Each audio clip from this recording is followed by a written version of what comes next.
আজকে কি দেখছি একচল বিশিষ্ট দ্বিঘাত সমীকরণের কোষে দেখি 1.5 এটা হলো প্রথম ক্লাস মানে এটা ধারণা ক্লাস মানে কনসেপ্ট ক্লাস মানে প্রাথমিক ধারণা যেটাকে বলি আমরা।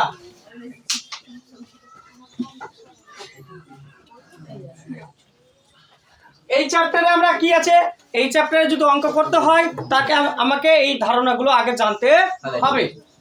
কি বলছে যদি আমরা একটা যদি সমীকরণের কথা যদি বিচার করি তাহলে কি সমীকরণ হতে আমরা দ্বিঘাত সমীকরণ পড়ছি x² x1 x0 হবে।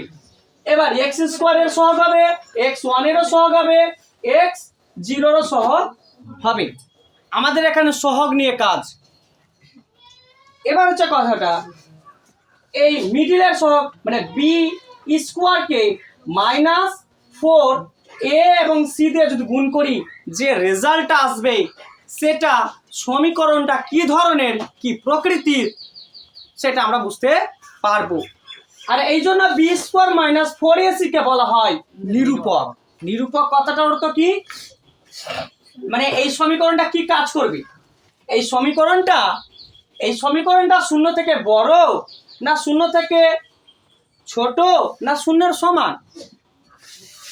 যদি সমীকরণটা শূন্য থেকে যদি বড় হয় তাহলে তাকে বলবো আমরা বাস্তব। যদি সমীকরণটা শূন্যের সমান হয় তাহলে তাকে বলবো আমরা বাস্তব।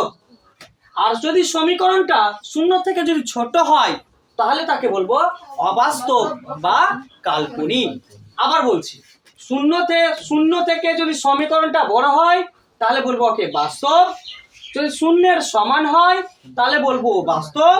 শূন্য থেকে যদি ছোট হয় তাহলে ওকে বলবো অবাস্তব বা কাল্পনিক। এবার এই শূন্যকে আর এই সমীকরণকে যদি আমরা সমান সমান চিহ্নের মধ্য দিয়ে যদি বিচার করি কি বলছি এটাকে আমরা যদি দেখাই শূন্য সমান সমান সমীকরণ শূন্য যদি আমরা বিচার করি এখানে এটা কি এটা ছিল তোমার শূন্য সমীকরণ। তাহলে শূন্য আর যদি সমীকরণ যদি দুটো সমান না হয় তাহলে তাকে কি বলবো অসমান। আর যদি এটাতে কি আছে এইটা এই শূন্য আর এই সমীকরণটা যদি কি হয় সমান হয় সমান হতে পারে এই যে কোনো শূন্য আর এই যে কোনো শূন্য সমীকরণটা যদি শূন্য হয়ে যায় তাহলে তাকে বলবো সমান। সমীকরণ যদি বড় হয়ে যায় তাহলে বলবো অসমান। সমীকরণটা যদি শূন্য থেকে কি হয়ে যায় শূন্যটা থেকে কি যায় সমীকরণটা কি হয়ে যায় ছোট যদি হয় তাহলে এটা বলবো অসমান। এই সমীকরণটা ছোট বলতে বোঝানো হচ্ছে মাইনাস যদি হয় সমীকরণের উত্তরটা যদি মাইনাস হয় তবুও অসমান বলবো। আর সমীকরণের উত্তরটা যদি আমার প্লাস চিহ্ন যদি আসে তবুও তাকে অসমান বলবো। আর যদি এটা যদি এই সমীকরণের এই পার্টটাও শূন্য আর এই সমীকরণটাও যদি শূন্য হয় তবু একে কি বলবো সমান বলবো। মাইনাস আসলে অসমান প্লাসে আসলেও অসমান। মাইনাস আসলে কাল্পনিক প্লাস আসলে বাস্তব শূন্য আসলেও বাস্তব। ক্লিয়ার এতটুকু?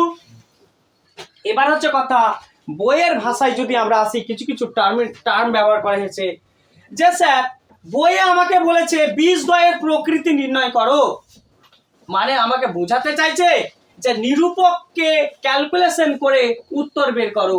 উত্তর বের করার পরে যেটা রেজাল্ট আসবে সেটাকে আমরা কি বলছি প্রকৃতি। মানে এইগুলো হলো তোমার প্রকৃতি এগুলো হলো তোমার নিরূপকের প্রকৃতি। তাহলে এটা যদি আমরা মনে রাখতে পারি তাহলে আমরা নিরূপকটা কি ধরনের কি ক্যাটাগরির সেটা আমরা জানতে পারবো। তাকেই আমরা কি বলছি প্রকৃতি।